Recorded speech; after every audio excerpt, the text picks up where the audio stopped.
ಸಂಧಿ 3. ಸೂಚನೆ. ಭೂಪತಿಯನೇ ಮದಲಿ ಜಂಬೂದ್ವೀಪ ನವಖಂಡದಲ್ಲಿ ಸಕಲ ಮಹೀಪತಿಗಳನ್ನು ಗೆಲಿದು ಕಪ್ಪವ ತಂದನ ಪಾರ್ಥ.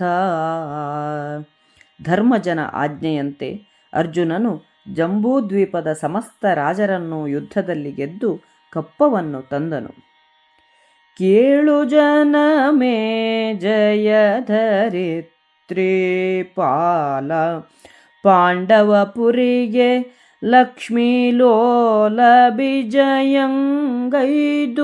ಭೀಮಾರ್ಜುನರ ಗಡಣದಲ್ಲಿ. ಬಾಲೆಯರ ಕಡೆಗಣ್ಣ ಮಿಂಚಿನ ಮಾಲೆಗಳ ಲಾಜಾಭಿವರುಷದ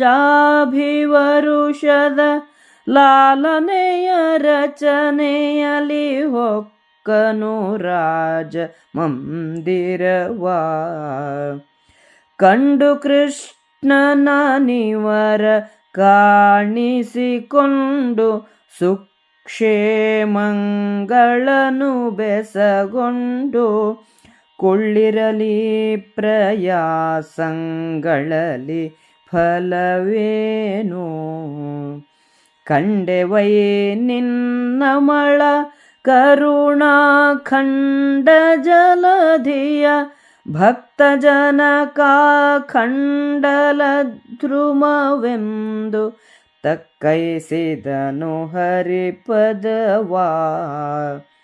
ನಡೆದ ಪರಿಯನು ರಿಪುಪುರವನವಗಡಿಸಿ ಹೊಕ್ಕಂದವನು ಮಗಧನ ತೊಡಕಿ ತೋಟಿಯ ಮಾಡಿ ಭೀಮನ ಕಾದಿಸಿದ ಪರಿಯ.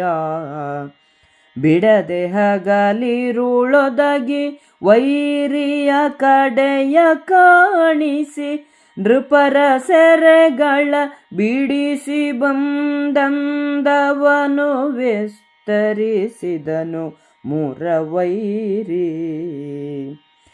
ಎಲೆ ಮಹೀಪತಿ ನಿನ್ನ ಯಜ್ಞ ಸ್ಥಳಕ್ಕೆ ಬಾಧಕರಿಲ್ಲ, ವನದಲ್ಲಿ ಪುಲಿಯಿರಲು ಗೋಧನ ಕುಲಕ್ಕೆ ಯವ ಸಾಂಬು ಗೋಚರವೇ.